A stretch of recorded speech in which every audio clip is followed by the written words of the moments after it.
बहुत बहुत स्वागत है आपका। Thank you very much for coming to the session. देखिए, आज मैं आपके लिए लेके आया हूँ खुशखबरी। अगर आप फ्री में हमारी लाइव क्लासेस अटेंड करना चाहते हैं हमारे एप्लीकेशन पे, तो मैं अपना ड्यूरिंग द सेशन अपना नंबर दे दूंगा। You can simply drop me a WhatsApp message, आपको एप्लीकेशन का लिंक मिल जाएगा। और आप दूसरे पार्टिसिपेंट्स के साथ वहाँ पे जब कम्युनिकेट करेंगे, दूसरे लोगों को बातचीत करते हुए सुनेंगे, तो जो आपको नेचुरल इंग्लिश समझ में आएगी उसका कोई मुकाबला नहीं है। हाउएवर, हम इस सेशन में भी समझेंगे कि what is the basic difference between translation and natural English. Alright, so I will be sharing my screen with you. मैं अपने साथ अपनी स्क्रीन आपके साथ में शेयर कर देता हूँ।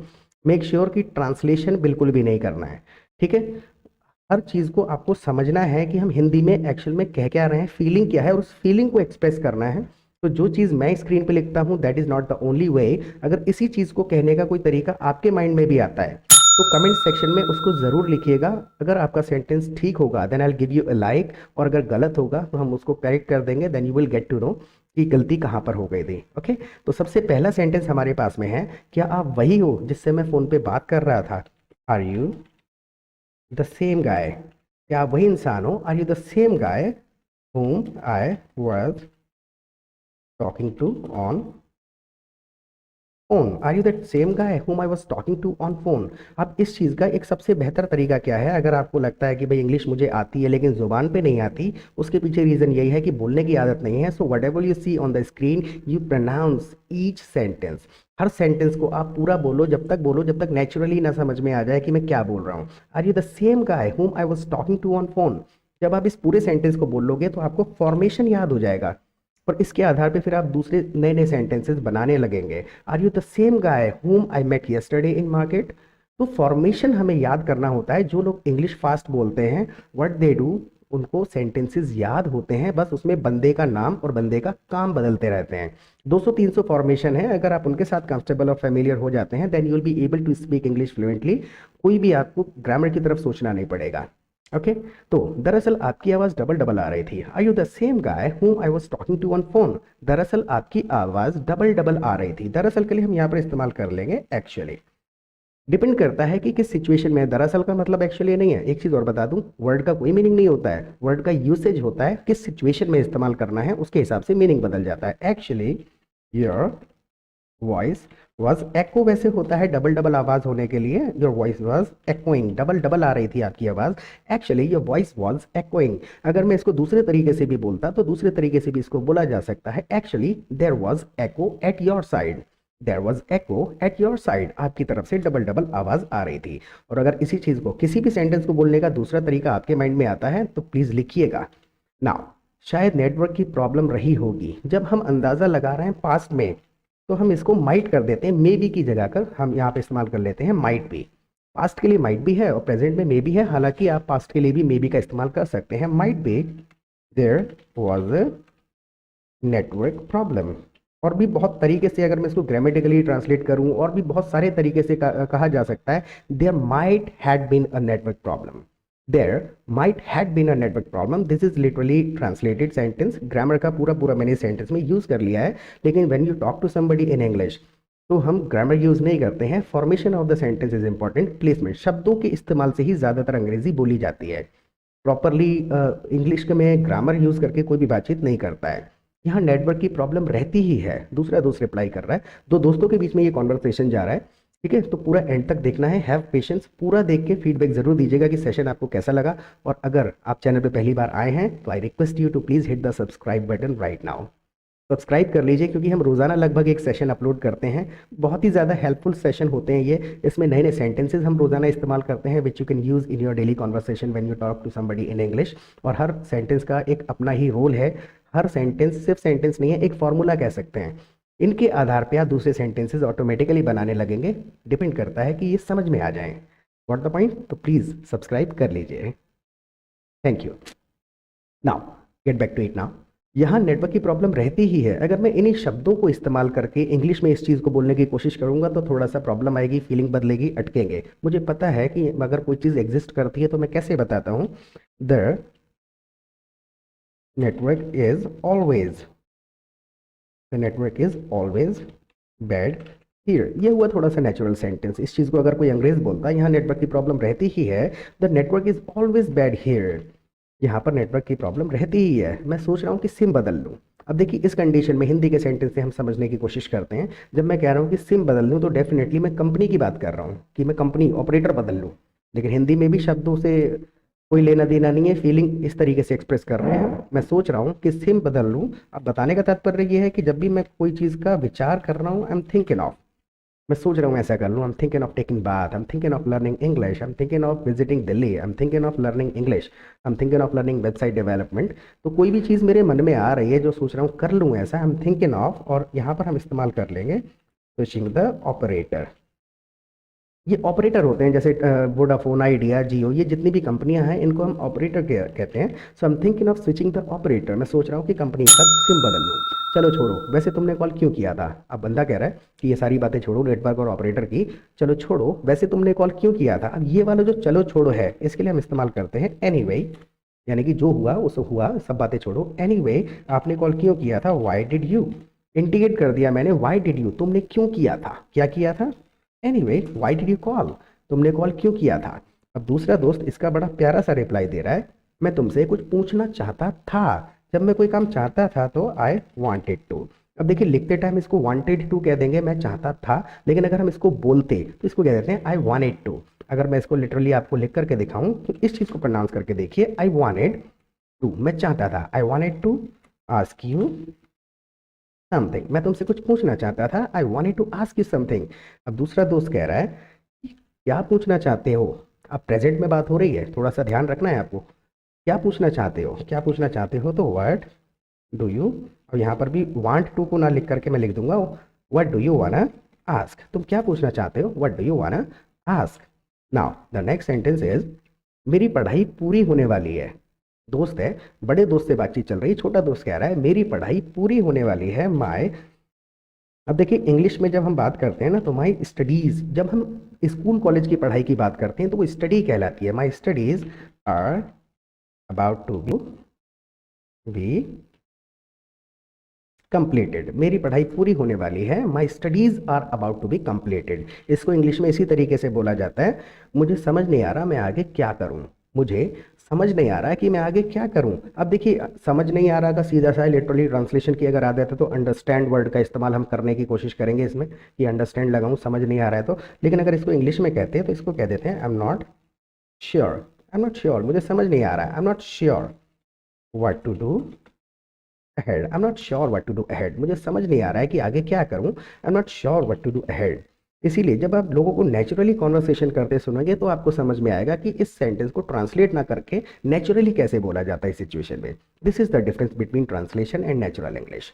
ना मेरे ख्याल से तो तुम्हें काम सीखना चाहिए। अब देखिए इस हिंदी के सेंटेंस में जब हम बात कर रहे हैं काम सीखना चाहिए, then definitely we are talking about skill. मेरे हिसाब से तुम्हें काम सीखना चाहिए, यानी कि आपको कोई हुनर सीखना चाहिए। मेरे ख्याल से तो तुम्हें काम सीखना चाहिए, तो इन माय ओपिनियन, ओपिनियन का मतलब होता है मेरा सुझाव ये है, मेरा ख्याल ये है। इन my opinion you should learn a skill, मेरे ख्याल से तो आपको कोई काम सीख लेना चाहिए। इन my opinion you should learn a skill, in my opinion you should learn a skill. The next sentence is क्योंकि इस दौर में सरकारी नौकरी मिलना तो लगभग नामुमकिन है। अब हम इस दौर की जब बात कर रहे हैं तो इसके लिए डिपेंड करेगा कि मैं इस दौर पे कितना एम्फेसाइज करना चाहता हूँ, उसके हिसाब से शब्द इस्तेमाल होगा। एज ऑफ नाउ का मतलब भी है आजकल के दिन, दीज डेज का मतलब भी यही, और नाउ डेज का भी मतलब यही है। तो डिपेंड करेगा कि मैं इस सिचुएशन पे कितना एम्फेसाइज करना चाहता हूँ और कितने ड्यूरेशन की बात कर रहा हूँ। क्योंकि इस दौर में सरकारी नौकरी मिलना लगभग नामुमकिन है, लगभग नामुमकिन है, इट्स ऑलमोस्ट इम्पॉसिबल, लगभग नामुमकिन है, it's almost impossible to get a government job, government job, it's almost impossible to get a government job. और मैं यहाँ पर इस्तेमाल कर दूंगा दीज डेज, आजकल, इन दिनों, यानी कि it's almost impossible to get a government job these days. अब जब कोई सेंटेंस दिमाग में आ जाता है लेकिन जुबान पे नहीं आता, उसके पीछे रीज़न ये है कि प्रोनाउंसिएशन की आदत नहीं है। तो जो भी सेंटेंस आप देख रहे हैं उसके आधार पे दूसरा बनाओ, कुछ फॉर्मेशन आपके समझ में आता है तो उसको भी लिखो, और हर सेंटेंस को रिपीट करना बहुत ज़रूरी है। वरना जब बोलने की बारी आएगी तो समझ नहीं आएगा किसके बाद कौन सा शब्द बोला गया था। जब इतने बड़े बड़े सेंटेंस आ जाते हैं तो समस्या यही आती है कि भूल जाते हैं। रटे हुए होने चाहिए सेंटेंस। हाँ, it's almost impossible to get a government job these days. इसमें क्या है, दो तीन छोटे छोटे सेंटेंसेस हैं लेकिन वो रटे हुए हैं कि भैया किसके बाद क्या बोलना है। तो मैं क्या सीखूं। अब दूसरा बंदा कह रहा है कि आपको स्किल सीखने in my opinion you should learn skill. क्यों सीखना चाहिए skill? Because it's almost impossible to get a government job these days. तो दूसरा दोस्त पूछ रहा है तो मैं क्या काम सीखूं। अब यहाँ पर भी हम काम का इस्तेमाल थोड़ी करेंगे। Word skill should I learn, मैं क्या काम सीखूं, what skill should I learn. अब देखिए हम हिंदी में काम कह रहे हैं लेकिन इंग्लिश में स्किल कह रहे हैं। तो कहने का तात्पर्य यही है कि शब्दों का कोई रोल नहीं है। क्या काम, कोई काम बेकार नहीं होता। एक बंदा कह रहा है what skill should I learn, मुझे क्या काम सीखना चाहिए। दूसरा दोस्त कह रहा है कोई काम बेकार नहीं होता। अब यहाँ पर भी कोई काम बेकार नहीं होता। नो स्किल इज यूजलेस, कोई काम बेकार नहीं होता है। No skill is useless. बात क्या होती है, बात केवल एक्सपर्ट होने की है। बात केवल एक्सपर्ट होने की है। अब इन्हीं शब्दों को अगर मैं ट्रांसलेट करने की कोशिश करूंगा तो अटक जाएंगे। बात केवल एक्सपर्ट होने की है। It is all about expertise, it's all about expertise, यानी कि it's all about expertise. I hope you got the sentence. क्या कहना चाह रहे हैं इसके अंदर हम। जितना आप एक्सपर्ट होंगे उतना ही ज़्यादा आप पैसा कमाएंगे। इस चीज़ को कैसे बोलना है, जितना आप एक्सपर्ट होंगे उतना ही ज़्यादा आप पैसा कमाएंगे। यहाँ पर कहते हैं मोर यू आर एक्सपर्ट। इतना हो गया कि जितना आप एक्सपर्ट होंगे, more you are expert the more you earn money. More you are expert the more you earn money, यानी जितना आप एक्सपर्ट होंगे उतना ही ज़्यादा आप पैसा कमाएंगे। नाउ, और अपने बिजनेस में कोई लिमिट भी नहीं होती है। और अपने बिजनेस में कोई लिमिट भी नहीं होती है। And there is no limit, कोई लिमिट नहीं होती है। There is no limit in own business. अब जब आप अपना बिजनेस करते हैं तो there is no limit and there is no limit in own business. हाँ, now the next sentence is मेरी मानो तो वेबसाइट बनाना सीख लो। अब देखिए मेरी मानो तो डिपेंड करता है कि इसमें किसी ने पहले हमसे पूछा है तो इसको कहेंगे इफ यू आस्क मी।